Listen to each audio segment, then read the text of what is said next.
Breaking news చూస్తున్నాం. జమ్మూ కాశ్మీర్లో వాతావరణం అనుకూలించడంతో అమర్నాథ్ వార్షిక యాత్ర మళ్లీ ప్రారంభమైంది. భారీ వర్షాలు, ప్రతికూల వాతావరణం కారణంగా గత 6 రోజులుగా నిలిచిపోయిన ఈ పవిత్ర యాత్ర ఈరోజు పునః ప్రారంభమైంది.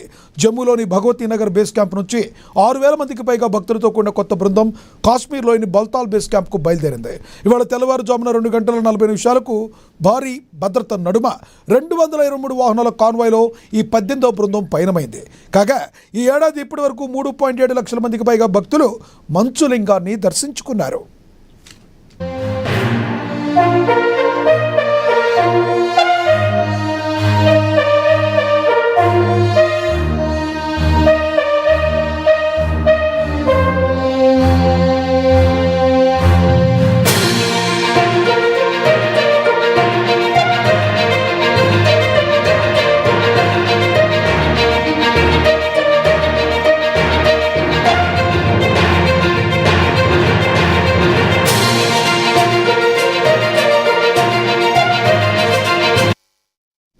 జమ్మూ కాశ్మీర్లో వాతావరణం అనుకూలించడంతో అమర్నాథ్ వార్షిక యాత్ర మళ్లీ ప్రారంభమైంది.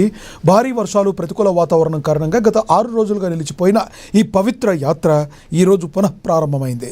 జమ్మూలోని భగవతీ నగర్ బేస్ క్యాంప్ నుంచి 6,000 మందికి పైగా భక్తులతో కూడిన కొత్త బృందం కాశ్మీర్లోని బల్తాల్ బేస్ క్యాంప్కు బయలుదేరింది. ఇవాళ తెల్లవారుజామున 2 గంటల 40 నిమిషాలకు భారీ భద్రత నడుమ 223 వాహనాల కాన్వాయ్లో ఈ 18వ బృందం పయనమైంది.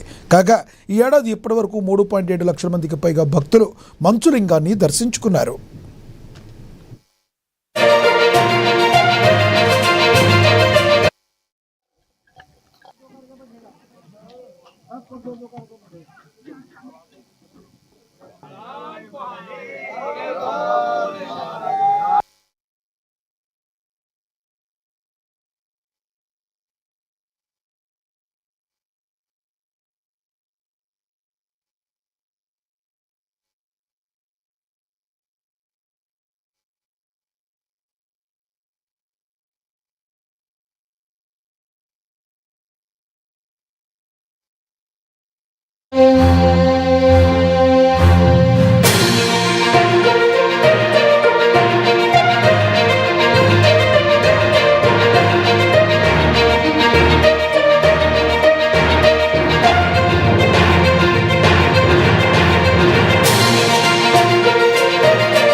దేశ ప్రధాని నరేంద్ర మోడీ సోషల్ మీడియాలో మరో సరికొత్త రికార్డు సృష్టించారు.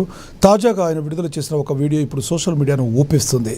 విద్యార్థులను ఉద్దేశించి ప్రధాని పంచుకున్న ఈ వీడియో డిజిటల్ ప్లాట్ఫామ్లపై ట్రెండింగ్లో నిలిచింది.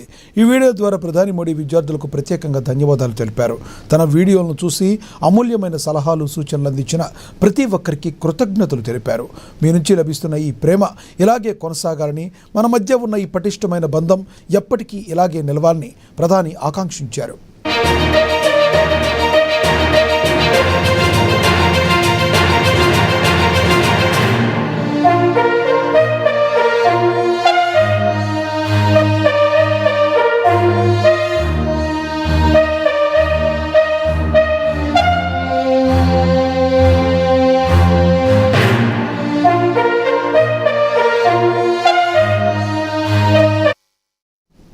దేశ ప్రధాని నరేంద్ర మోడీ సోషల్ మీడియాలో మరో సరికొత్త రికార్డు సృష్టించారు. తాజాగా ఆయన విడుదల చేసిన ఒక వీడియో ఇప్పుడు సోషల్ మీడియాను ఊపేస్తుంది. విద్యార్థులను ఉద్దేశించి ప్రధాని పంచుకున్న ఈ వీడియో డిజిటల్ ప్లాట్ఫామ్లపై ట్రెండింగ్లో నిలిచింది. ఈ వీడియో ద్వారా ప్రధాని మోడీ విద్యార్థులకు ప్రత్యేకంగా ధన్యవాదాలు తెలిపారు. తన వీడియోలను చూసి అమూల్యమైన సలహాలు, సూచనలు అందించిన ప్రతి ఒక్కరికి కృతజ్ఞతలు తెలిపారు. మీ నుండి లభిస్తున్న ఈ ప్రేమ ఇలాగే కొనసాగాలని, మన మధ్య ఉన్న ఈ పటిష్టమైన బంధం ఎప్పటికీ ఇలాగే నిలవాలని ప్రధాని ఆకాంక్షించారు. फ्रेंड्स, कल देर रात थैंक यू फ्रेंड्स, कल देर रात आपसे मिलने का मौका मिल गया. मेरे जो वीडियो पोस्ट किया था उसको जिस प्रकार से आपने रिस्पॉन्ड किया, सकारात्मक सुझाव दिए, थैंक्स टू एवरीबॉडी. ये आपका प्यार बना रहेगा, हमारा नाता और अधिक सक्रियता से जुड़ता रहेगा. थैंक यू दोस्तों, थैंक यू फ्रेंड्स. कल देर रात आपसे मिलने का मौका मिल गया.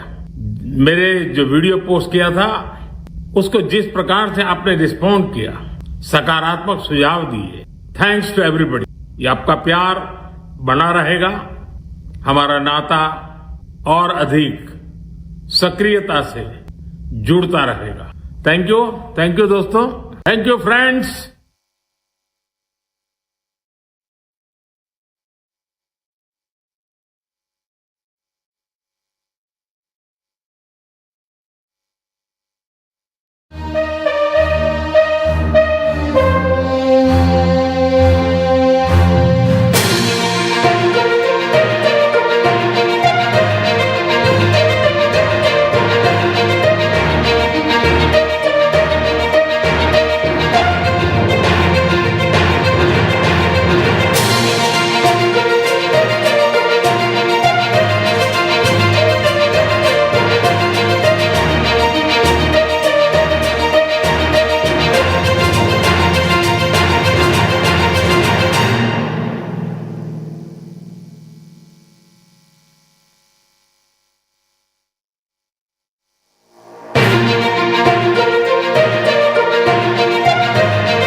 మరో బ్రేకింగ్ న్యూస్ చూస్తున్నాం. కాక్రోచ్ జనతా పార్టీ ప్రతినిధులతో కేంద్ర మంత్రులు నేడు మూడో విడత చర్చలు జరపనున్నారు.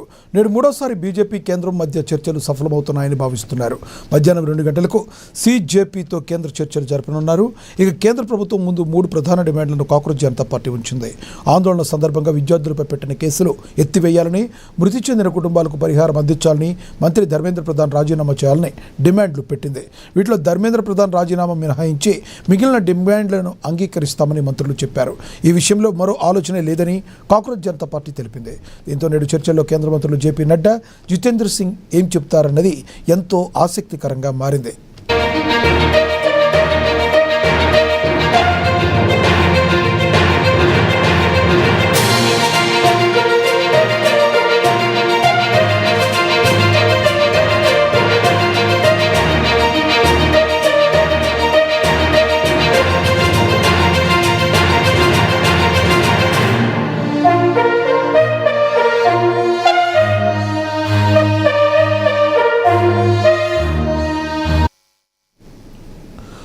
కాక్రోచ్ జనతా పార్టీ ప్రతినిధులతో కేంద్ర మంత్రులు నేడు మూడో విడత చర్చలు జరపనున్నారు. నేడు మూడోసారి సీజేపీ కేంద్రం మధ్య చర్చలు సఫలమవుతాయని భావిస్తున్నారు. మధ్యాహ్నం 2 గంటలకు సీజేపీతో కేంద్ర చర్చలు జరగనున్నాయి. కేంద్ర ప్రభుత్వం ముందు 3 ప్రధాన డిమాండ్లను కాక్రోచ్ జనతా పార్టీ ఉంచింది. ఆందోళనల సందర్భంగా విద్యార్థులపై పెట్టిన కేసులు ఎత్తివేయాలని, మృతి చెందిన కుటుంబాలకు పరిహారం అందించాలని, మంత్రి ధర్మేంద్ర ప్రధాన్ రాజీనామా చేయాలని డిమాండ్లు పెట్టింది. వీటిలో ధర్మేంద్ర ప్రధాన్ రాజీనామా మినహాయించి మిగిలిన డిమాండ్లను అంగీకరిస్తామని మంత్రులు చెప్పారు. ఈ విషయంలో మరో ఆలోచన లేదని కాక్రోచ్ జనతా పార్టీ తెలిపింది. దీంతో నేడు చర్చల్లో కేంద్ర మంత్రులు జేపీ నడ్డా, జితేంద్ర సింగ్ ఏం చెప్తారన్నది ఎంతో ఆసక్తికరంగా మారింది.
తనపై వస్తున్న విమర్శలపై సోనం వాంగ్చుక్ రియాక్ట్ అయ్యారు. కేంద్ర ప్రభుత్వంతో డీల్ కుదుర్చుకుని నిరాహార దీక్ష విరమించారంటూ విమర్శలు రావడంతో ఆయన దీనిపై వివరణ ఇచ్చారు. దీనిపై సోనం వాంగ్చుక్ ఆవేదన వ్యక్తం చేస్తూ వీడియో విడుదల చేశారు. ఇలా నీచంగా మాట్లాడటం బాధాకరమన్నారు. డీల్ చేసుకోవాలంటే 26 రోజులు రోడ్డుపై దీక్ష చెయ్యాలా అని ప్రశ్నించారు. తన దీక్ష పవిత్రమైనదని, 11 కిలోల శరీరాన్ని కోల్పోయాని సోనం వాంగ్చుక్ పేర్కొన్నారు. ఇంత చేసినా తాను ఇంకా నిజాయితీ నిరూపించుకోవాలా అని సోనం వాంగ్చుక్ ప్రశ్నించారు. दिन भूखे रहना पड़ता है.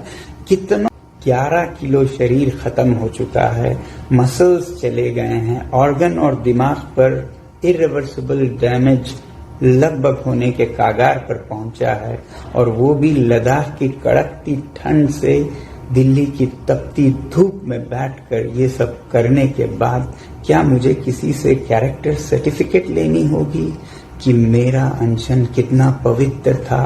मैंने तोड़ा तो किसके हाथों तोड़ा, उसके हाथों क्यों तोड़ा, इसके हाथों क्यों नहीं तोड़ा, क्या डील हुआ, क्या सौदा हुआ, ये सब मुझे जवाब देना होगा. मैं कल से अब तरल लिक्विड फूड ले रहा हूँ, पी रहा हूँ, तो थोड़ी सी शरीर में जान आई है. बदकिस्मती से वो जान मुझे इसमें देनी पड़ रही है. दुख के साथ कह रहा हूं, मगर सुबह से मुझे बहुत से लोग फोन करके या पोस्ट दिखाकर कह रहे हैं कि आप पर बहुत सवाल उठाए जा रहे हैं.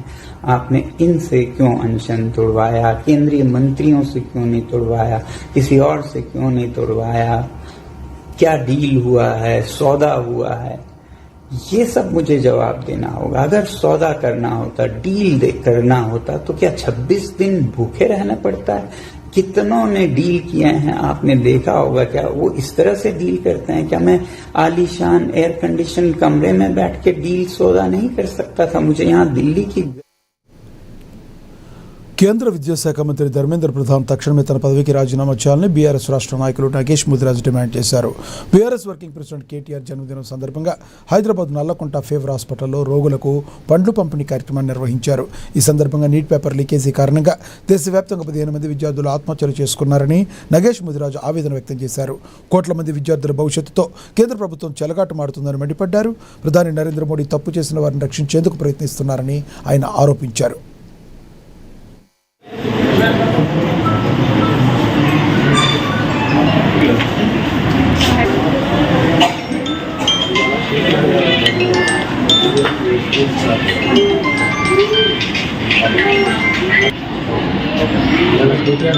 सोशल मीडिया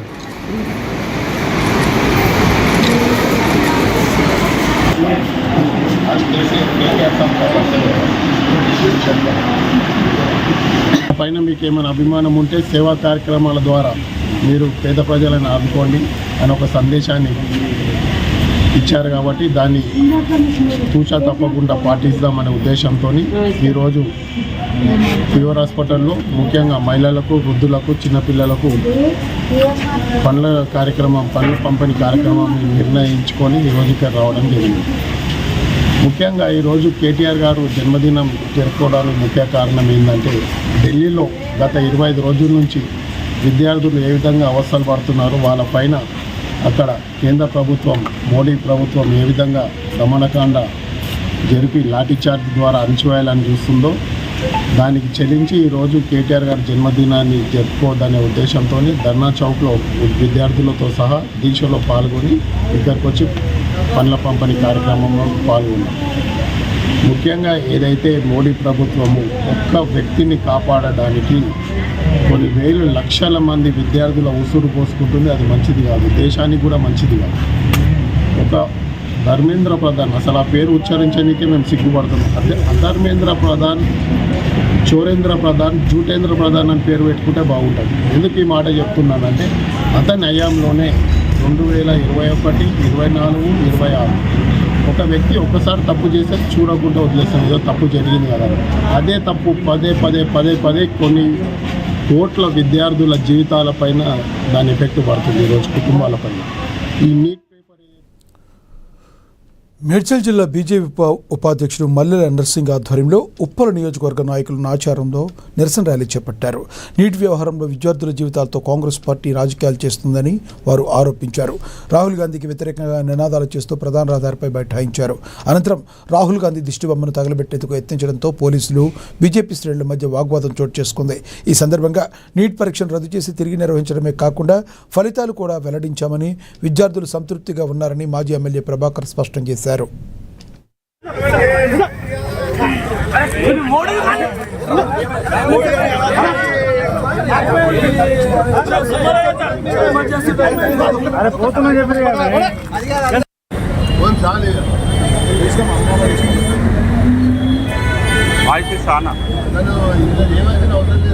మరి ఎవరైతే ప్రశ్న పత్రాల యొక్క లీకుకి కారకులో కఠినంగా శిక్షిస్తామని, ఫాస్ట్ కోర్టులను ఏర్పాటు చేస్తామని ప్రకటించి ఆ రకంగా ముందుకు పోతున్న తరుణంలో ముఖం చెల్లని కాంగ్రెస్ అంతకుముందు ప్రధానమంత్రిగా మన్మోహన్ కాలంలో, పివి నరసింహారావు కాలంలో, రాజీవ్ గాంధీ యొక్క కాలంలో అనేక సందర్భాల్లో ప్రశ్న పత్రాలు లీక్ అయినప్పటికీ కూడా కనీసం చర్య తీసుకోనటువంటి ఈ కాంగ్రెస్ పార్టీకి సంబంధించినటువంటి నేతలు ఇప్పుడు రాజకీయాలు చేస్తూ ఉంటే సహించలేదని హెచ్చరించడం కొరకు ఈరోజు ఇక్కడ ఆ యొక్క రాహుల్ గాంధీ యొక్క వైఖరికి నిరసనగా భారతీయ జనతా పార్టీ ధర్నా చేస్తూ ఉందని చెప్పని నేను ఈ సందర్భంగా తెలియజేసుకుంటూ, ముమ్మాటకి విద్యార్థి శక్తి జాతీయ శక్తిగా గుర్తించినటువంటి ప్రభుత్వం నరేంద్ర మోడీ గారి ప్రభుత్వం. మరి నరేంద్ర మోడీ గారి యొక్క ప్రభుత్వంలో అనేక సంస్కరణలు తీసుకొచ్చి మరి యొక్క విద్యా విధానాన్ని మరి శాస్త్రీయ విద్యా విధానంగా ముందుకు తీసుకెళ్తూ ప్రపంచంలోనే భారతదేశం వైపు చూసే విధంగా ఈరోజు విధానాలు రూపొందించుకొని నిర్ణయాలతో ముందుకు సాగుతూ ఉంటే గిట్టనటువంటి, ఓరలేనటువంటి, సహించుకోలేనటువంటి కమ్యూనిస్టులు, ఈ కాంగ్రెస్, కొంతమంది కుహానా మేధావులు, మరికొన్ని రాజకీయ పార్టీలు చేస్తున్నటువంటి దుష్ప్రచారాన్ని తిప్పికొట్టడం కొరకే ఈరోజు యొక్క కార్యక్రమాన్ని నిర్వహించామని చెప్పి తెలియజేసుకుంటూ అందరికీ ధన్యవాదాలు తెలియజేస్తున్నాం. భారత్ మాతాకి జై. మరి ఎవరైతే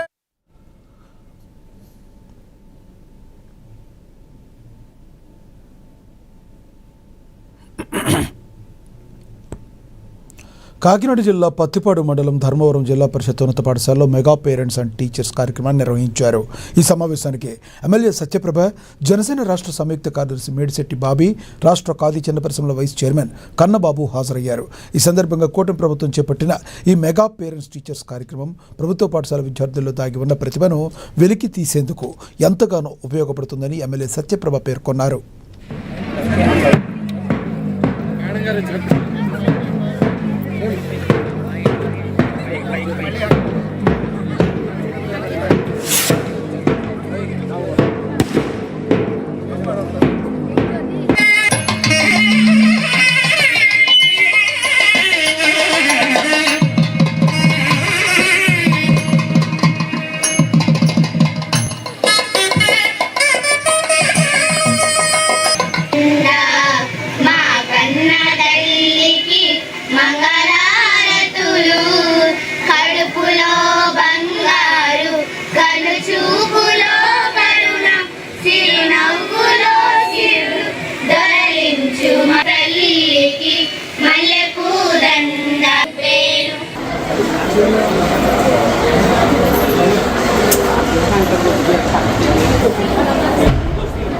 మీ తల్లిదండ్రులు మీ మీద పెట్టుకున్న నమ్మకం, మీ గురువులు మీ మీద పెట్టుకున్న నమ్మకాన్ని, వారు మీకు ఒక మార్గదర్శకులుగా మీ లక్ష్యాన్ని చేయాలని వారు పడే తపన్ని మీరందరూ కూడా గుర్తించి ఒక కృషి పట్టుదలతో మీరు ఏదైతే అనుకుంటున్నారో, ఇందాక మన మేడం అడిగినప్పుడు ఎవరు ధైర్యంగా పైకెత్తట్లేదు.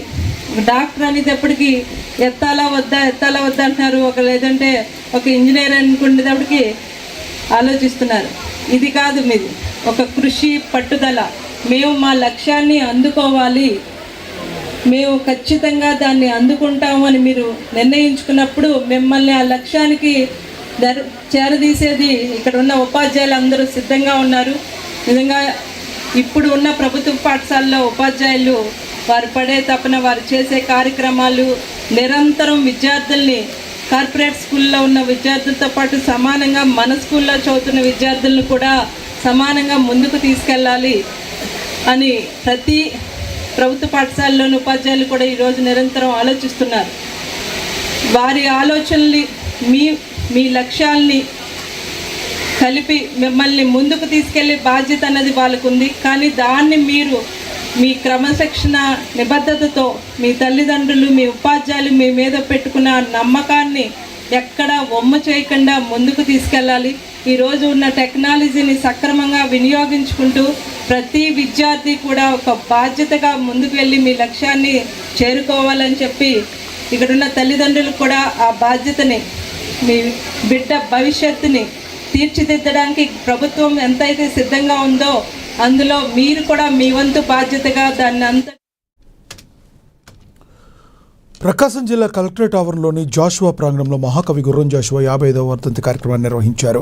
జాషువా సాహిత్య సాంస్కృతిక సేవా సమితి ఆధ్వర్యంలో జరిగిన ఈ కార్యక్రమంలో సాంఘిక సంక్షేమ, పోలీస్, రెవెన్యూ అధికారులతో పాటు ఎంఆర్పిఎస్, దళిత సంఘాల నాయకులు పాల్గొని ఆయన చిత్రపటానికి పూలమాలలు వేసి ఘన నివాళులు అర్పించారు. కుల వివక్ష రాజ్యమేలుతున్న రోజుల్లో తన కవిత్వమే ఆయుధంగా సామాజిక వివక్షపై పోరాడిన మహాకవి జాషువా అని కొనియాడారు.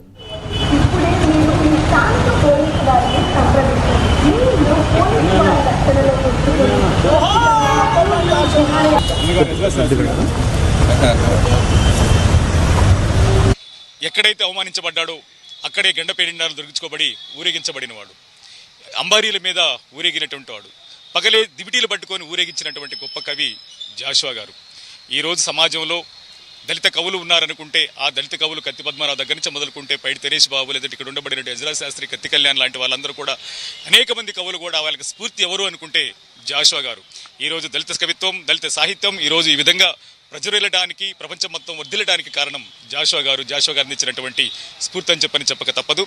ఆయన రచించిన రచనలు, ఆయన అంటరాని తన మీద ఆయన చేసినటువంటి పోరాటం, ఇందాక మన సోదరులు చెప్పినట్టు దేవుడి దగ్గరికి వెళ్ళడానికి దళితులకు అంటరానితనంతో దేవుడికి దూరంగా ఉండబడిన సందర్భంలో మా బాధలు చెప్పుకోవడానికి మాకు దేవుళ్ళు లేరని చెప్పని గబ్బిలాన్ని కథానాయికగా ఎన్నుకొని, పూజారి లేని సమయంలో నువ్వు శివుడికి దగ్గరగా ఉన్నప్పుడు మా బాధలు చెప్పని గబ్బిలాన్ని కథానాయిక ఎన్నుకోబడినటువంటి గొప్ప కవి విశ్వనాథ సత్యనారాయణ లాంటి వారు వరుదిని ప్రవరాకిన అంగాంగ వర్ణనలతోనూ, లేదంటే పుష్పక విలాపాలు రాసుకుంటున్న సందర్భంలో ఆయన ఈ దళిత సమాజ బాధలని, గాథలని మొత్తాన్ని కూడా శివుడికి చేరవేసే దగ్గర, సమాజానికి చేరవేసే దగ్గర, సమాజంలో ఉండబడిన మనుషులందరూ సమానమని చెప్పే దగ్గర, ఇక్కడ కులం మతం అంతా కూడా ఇక్కడే ఉంటుంది, బతుకుతున్నప్పుడే ఉంటుంది, చనిపోయిన తర్వాత శ్మశానంలో అందరూ సమానమే అని చెప్పని అందరిని కూడా పులిని, మేకను ఒకే చోట పూడుస్తారని చెప్పినటువంటి గొప్ప తాత్వికవేత్త, సామాజికవేత్త జాషువా గారు.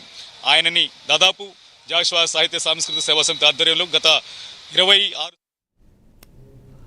పల్నాడు జిల్లా సత్తెనపల్లి నియోజకవర్గంలో ఘోర ప్రమాదం చోటు చేసుకుంది. సత్తెనపల్లి మురళీనగర్ వద్ద ఆర్టీసీ బస్సు ద్విచక్ర వాహనం ఎదురెదురుగా ఢీకొన్న ప్రమాదంలో ఒకరు అక్కడికక్కడే మృతి చెందారు. మృతుని న్యాయవాది ఉమాశంకర్గా పోలీసులు గుర్తించారు. సమాచారం అందుకున్న పోలీసులు సంఘటనా స్థలానికి చేరుకుని కేసు నమోదు చేశారు. మృతదేహాన్ని పోస్టుమార్టం నిమిత్తం సత్తెనపల్లి ప్రభుత్వ ఆసుపత్రికి తరలించి దర్యాప్తు చేస్తున్నారు.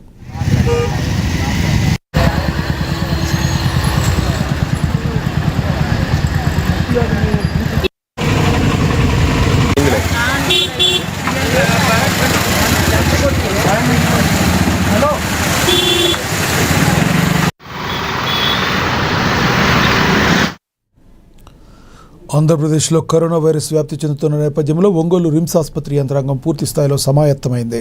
ఆసుపత్రిలో ప్రత్యేక క్వారంటైన్ వార్డులను ఏర్పాటు చేయడంతో పాటుగా అవసరమైన మందులు, అనుభవజ్ఞులైన వైద్య సిబ్బందిని సిద్ధం చేశారు. ఆసుపత్రిలోని ప్రతి వార్డును సూపరింటెండెంట్ తన ఛాంబర్ నుంచే సీసీ కెమెరాల ద్వారా ప్రత్యక్షంగా పర్యవేక్షిస్తున్నారు. ప్రజలు ఎలాంటి కూడా భయాందోళనకు చెందవద్దని, జ్వరం, దగ్గు, గొంతు నొప్పి, శ్వాస తీసుకోవడంలో ఇబ్బంది వంటి కరోనా లక్షణాలు కనిపించిన వెంటనే సమీప ప్రభుత్వ ఆసుపత్రిని సంప్రదించాలంటున్న ఒంగోలు రిమ్స్ సూపరింటెండెంట్ డాక్టర్ మాణిక్యారావుతో మా ఏఎన్ఎన్ ప్రతినిధి కొమ్ము ఆమోస్ ఫేస్ టు ఫేస్. ప్రపంచాన్ని గడగడ ఓడించినటువంటి కరోనా వైరస్ గురించి మనందరికీ తెలిసిన విషయం. ఈ కరోనా బారిన పడి ఎన్నో కుటుంబాలు అయితే రోడ్డున పడ్డాయి, ఎంతో మంది అయితే చనిపోయిన పరిస్థితి ఉంది.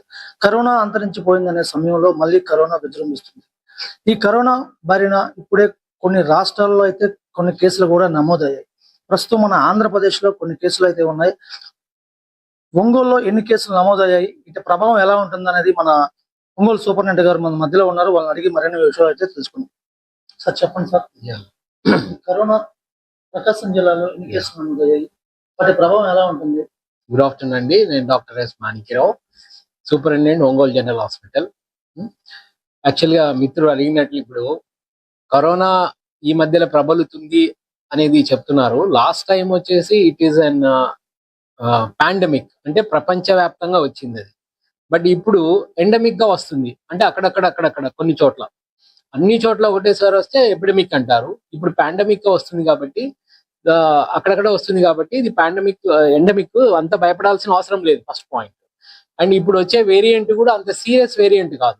మన ఏపీలో వచ్చింది కూడా మైక్రోబయాలజీకి పంపించడం జరిగింది, 3.2 అట్లా వేరియంట్ వచ్చింది. అది that is not so serious variant. మీరు ప్రజలు దీని గురించి ఎక్కువ భయపడాల్సిన అవసరం కూడా లేదని నేను తెలియజేసుకుంటున్నాను. కాకపోతే ఇది ఒక జ్వరం మాదిరి వచ్చి బాగా స్ట్రెంత్ ఉండే వాళ్ళకు, యూత్ కు వచ్చినప్పుడు ఒక వారంలో తగ్గిపోవచ్చు. కానీ ఎవరైతే జాగ్రత్తగా ఉండాలంటే క్యాన్సర్ తో బాధపడే వాళ్ళు కానీ, ఇమ్యూనోథెరపీ తక్కువ ఉండే వాళ్ళు కానీ, ఓల్డ్ పీపుల్ 70 ఏళ్ళు పైబడిన వాళ్ళు కానీ, తర్వాత షుగర్ పేషెంట్లు కానీ, ఇవన్నీ మందులు వాడే వాళ్ళు ఇమ్యూనోథెరపీ అని వాడుతుంటారు. ఇమ్యూనో సప్రెస్డ్ ఇండివిజువల్స్ లో ఎక్కువ ప్రభావం చూపే అవకాశం ఉంటుంది. అటువంటి వాళ్లకు ప్రాణాపాయ స్థితికి పోయే అవకాశం ఉంటుంది. అంతేగాని అందరికీ లాస్ట్ టైం వచ్చినట్ల చాలా విపరీతంగా ఉంటది, చాలా డ్యామేజ్ చేస్తుంది సొసైటీలో అనేది అవాస్తవము. మీరు ఎక్కువ భయపడాల్సిన అవసరం లేదనేది కూడా. సార్, ఇప్పటికే కడప, గుంటూరు ఇలా కొన్ని జిల్లాల్లో కూడా కరోనా కేసులు అయితే నమోదైన పరిస్థితి ఉంది. ఇప్పటికీ మన ప్రకాశం జిల్లాలో ఏమైనా కేసులు నమోదయ్యాయా? ఇప్పటి వరకు నా general hospital, government general hospital ఒంగోలులో ఒక కేసు కూడా రాలేదు. మేము కిట్స్ రెడీగా పెట్టుకున్నాం, 50 కిట్స్, ర్యాపిడ్ కిట్స్ ఉన్నాయి. మన recent Andhra Pradesh government guide lines కూడా ఇచ్చింది ఇక్కడ మేము ఏమేమి ఇండెంట్ చేయాలనేది. తర్వాత మాకు వచ్చేసి హెల్త్ మినిస్టర్ గారి ఇన్స్ట్రక్షన్స్ బేస్ చేసుకొని government general hospital Ongole 23 kits and RNA kits and PCR kits వచ్చేసి 13 అండ్ ఫిల్టర్ టిప్స్ వచ్చేసి 5, ఫిల్టర్ టిప్స్ 200 ml వచ్చేసి 3 అండ్ నైట్రిక్ గ్లౌస్ వచ్చేసి 4. అంటే ఒక్కొక్క దాంట్లో 500 ఉంటాయి, దాంట్లో 4 అంటే. అండ్ ఈ విధంగా మైక్రో ట్యూబ్స్ వచ్చేసి 3 తెప్పించుకోవాలి అని చెప్పేసి మాకు గైడ్ లైన్స్ డిఎంఈ గారు రిలీజ్ చేస్తున్నారు, హెల్త్ మినిస్టర్ గారి ఇన్స్ట్రక్షన్స్ వల్ల. సో మేము ఈ ప్రిపేర్నెస్ అవుతున్నాము. వీటిలో కొన్ని వచ్చాయి, ఇంకా దారిలో ఉన్నాయి. మేము అన్నిటిని ఇంజెక్ట్ చేయడం జరిగింది. సార్, ఏమైనా కరోనా కేసులు నమోదైతే ఆక్సిజన్ సౌకర్యం కానీ, మెడిసిన్ కానీ, మాస్కులు కానీ, ఇటు టాబ్లెట్స్ కానీ ఏమైనా అందుబాటులో ఉన్నాయా? గవర్నమెంట్ దృష్టికి మీరు ఏమైనా తీసుకెళ్లారా? ఇంతవరకు మేము కరోనాను ఫేస్ చేయడానికి ప్రిపేర్నెస్ లో అంతా తయారు చేసి పెట్టుకున్నాము. వీటి కోసం 12 బెడ్స్ కూడా అరేంజ్ చేయడం జరిగింది కరోనా షెడ్స్ లో సపరేట్ గా. దీనికి ఒక nodal officer, pulmonary medicine doctor ను పెట్టుకోవడం జరిగింది. తర్వాత మైక్రోబయాలజీ హెచ్ఓడి కూడా డయాగ్నోస్టిక్ రిలేటెడ్ గా నోడల్ ఆఫీసర్ గా ఉంటారు. అండ్ ఈఎన్టీ డాక్టర్ ఒకరు వచ్చేసి శాంపుల్ కలెక్షన్ కు ఐడెంటిఫై చేయడం జరిగింది. మేము సర్కులర్ కూడా ఇవ్వడం జరిగింది. సో మాకేం కన్ఫ్యూజన్ వచ్చిన వెంటనే ఎవరు తీయాలా అబ్బా నేను తీయను అనకుండా మేము ఇన్స్ట్రక్షన్స్ ఇచ్చి పెట్టినాం. ఈఎన్టీ వాళ్ళు పోయి కలెక్షన్ చేస్తారు, మైక్రోబయాలజీ వాళ్ళు టెస్ట్ చేస్తారు, మెడిసిన్ వాళ్ళు వైద్యం ఇస్తారు. ఇప్పుడు ఉన్నటువంటి కరోనాని ప్రజలు ఎలా గుర్తించాలి? కరోనా వచ్చిందని వాళ్ళకి ఎలా తెలుసు? ఎవరిని సంప్రదించాలి? కరోనా వచ్చినప్పుడు గొంతులో నొప్పి, బాడీ పెయిన్స్, జ్వరము లైట్గా. అండ్ ఇవి వచ్చినప్పుడు ఈ సిమ్టమ్స్ కరోనా కావచ్చు కాకపోవచ్చు, భయపడాల్సిన అవసరం లేదు. కాకపోతే మీరు 5 రోజుల్లోనే డాక్టర్ను పోవాలి, కన్సల్ట్ కావాలి. 5 రోజులు మహా అంటే 7 రోజుల లోపల కన్సల్ట్ కావాలి. ఒకవేళ కరోనా అయితే ఆ లోపల రెమిడిసివిర్ అనే ఇంజెక్షన్స్ కానీ, యాంటీ వైరల్ ఇంజెక్షన్స్ కానీ గవర్నమెంట్ సప్లై చేస్తుంది. మేము కూడా ఇండెంట్ పెట్టాము. ఈరోజు నైట్ కానీ రేపు కానీ వచ్చేస్తాయి మాకు కూడా. అండ్ ఆ రెమిడిసివిర్ ఇంజెక్షన్స్ లాస్ట్ టైం చాలా బాగా వాడాము, ఎక్కువ వాడాము. ఇప్పుడే మేము ఇండెంట్ పెట్టమని గవర్నమెంట్ నుంచి ఇన్స్ట్రక్షన్స్ వచ్చినాయి కాబట్టి దీని బేస్ గా ఇన్స్ట్రక్షన్స్ వస్తున్నాయి. మేము రేపటి లోపల అన్ని ప్రిపేర్డ్ మందులు, రెమిడిసివిర్ కాస్ట్లీ ఇంజెక్షన్ అదొకటే మాకు దారిలో ఉంది, వస్తుందని ఉదయం కూడా మాట్లాడడం జరిగింది ఏజెన్సీ వాళ్ళతో. వాళ్ళు కూడా ఈరోజు పంపించడం జరిగింది. కాకినాడ నుంచి మనం తెప్పిస్తున్నాం. కరోనా సంబంధించి ఎన్ని కేంద్రాలు అయితే ఉన్నాయి, కరోనా వస్తే అలా పిహెచ్ సెంటర్ లో కూడా ఏమైనా ఏర్పాటు చేశారా? అది డిఎంహెచ్ఓ గారి పరిధిలో ఉంటుంది. వాళ్ళు కూడా అలర్ట్ అయి ఉన్నారు. కలెక్టర్ రాజబాబు గారి ఇన్స్ట్రక్షన్స్ మేరకు మేము హాస్పిటల్లో అన్ని ప్రిపేర్నెస్ చేసాము. వాళ్ళకి బెడ్స్ చేసాము, వాళ్ళకి డ్రగ్స్ రెడీ చేసాము, వాళ్ళకు డాక్టర్స్ రెడీ చేసి అంత లిస్ట్ తయారు చేసి పెట్టుకున్నాము. అదే విధంగా డిఎంహెచ్ఓ గారు కూడా ప్రకాశం జిల్లా వ్యాప్తంగా ప్రిపేర్నెస్ తో ఉన్నారని మేము మాట్లాడుకుంటున్నాము. ప్రజలకు మీరు ఎలాంటి సందేశం ఇవ్వబోతున్నారు ఈ కరోనా? అదే, మీరు ఎక్కువ భయపడాల్సిన అవసరం లేదు. మీకు ఏమైనా డౌట్ ఉంటే మా దగ్గరకు వస్తే మేము 2 సెంటర్స్ అరేంజ్ చేసుకున్నాము కరోనా టెస్టింగ్ కు, బయట ఉన్నాయి. ఆల్రెడీ మేము ఒక వీడియో కూడా రిలీజ్ చేయడం జరిగింది. మేము టెస్ట్ చేస్తాము. పాజిటివ్ అయితే మైల్డ్ గా ఉంటే హోమ్ ఐసోలేషన్ ఇంట్లోనే పెట్టి వైద్యం ఇస్తాము. మరీ సీరియస్ ఉంటే మేము 12 బెడ్స్ ఇక్కడ ఐడెంటిఫై చేయడం జరిగింది. వాటిల్లో పెట్టి మేము ప్రాణాపాయంలో నుంచి కాపాడుకుంటాము. ఆ పరిస్థితి ఎప్పటికీ రాదు, నేను అష్యూరెన్స్ ఇస్తున్నాను. మనకు రాదు, మీరు అసలు భయపడాల్సిన అవసరం లేదు. కరోనా ప్రజలకు ఒకటే మెసేజ్ మేము ఇవ్వదలుచుకున్నాం ఏమంటే, ప్రభుత్వ వైద్యులుగా మన ప్రభుత్వము అన్ని విధాల, ఇప్పుడు మన గవర్నమెంట్ వచ్చేసి ఏపీ గవర్నమెంట్ అన్ని విధాలా సన్నద్ధమైంది.